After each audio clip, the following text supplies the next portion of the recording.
এই দেখো কত কচুরলতি নিয়ে আসছে। তো এগুলো কিন্তু বাজার থেকে কিনে আনিনি।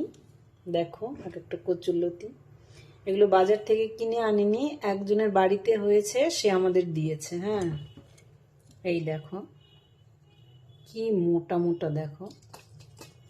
তো এখন এগুলো কাটতে বসবো, কারণ এগুলো কাটতে প্রচুর টাইম লাগবে। এখন কচুরলতি কাটা হবে। তো বন্ধুরা, আমি এখন শুরু করব চিংড়ি দিয়ে। কচুরলতি কেটে রেখেছিলাম, কচুরলতি করব আজকে। দেখো চিংড়িটা ভালো করে ধুয়ে নিয়েছি, আর এদিকে চিংড়ি মাছটা ভেজেও নিলাম। তারপরে আমি কড়াইতে তেল দিয়ে দেব।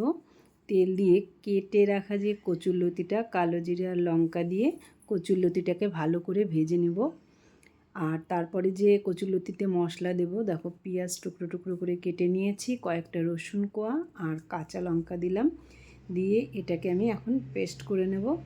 পেস্ট করে নেওয়ার পর ওদিকে কচুরলতিটাও ভাজা হচ্ছে, তার ভিতরে আমি জিরে গুঁড়ো, ধনে গুঁড়ো, হলুদ গুঁড়ো, লঙ্কা গুঁড়ো দিয়ে পেস্টটা মিক্সড করে নিলাম, যাতে কড়াইতে দিতে সুবিধা হয়। তারপরে কড়াইয়ের তেলের ভিতরে আমি একটু কালো জিরে দিয়ে মশলাটা, পেস্ট করা মশলাটা দিয়ে দিলাম। এখন মশলাটা ভালো করে কষিয়ে নেব। কষিয়ে নেওয়া হয়ে গেলে দেখো তেল একটু কম হয়ে গেছিলো, আমি তাই তেল দিলাম আবার। এবার লবণটাও দিয়ে নিলাম, দিয়ে একটু নেড়ে নিয়ে হালকা জল দিয়ে কষিয়ে নিলাম। তারপর দেখো কচুরলতিগুলোর মধ্যে আমি চিংড়ি মাছটাও দিয়ে দিলাম। তো চিংড়ি মাছটা দিয়ে দেওয়ার পরে অনেকক্ষণ আমি কষালাম। কষানোর পরে দেখো আমি ঝোল দিয়ে দিলাম।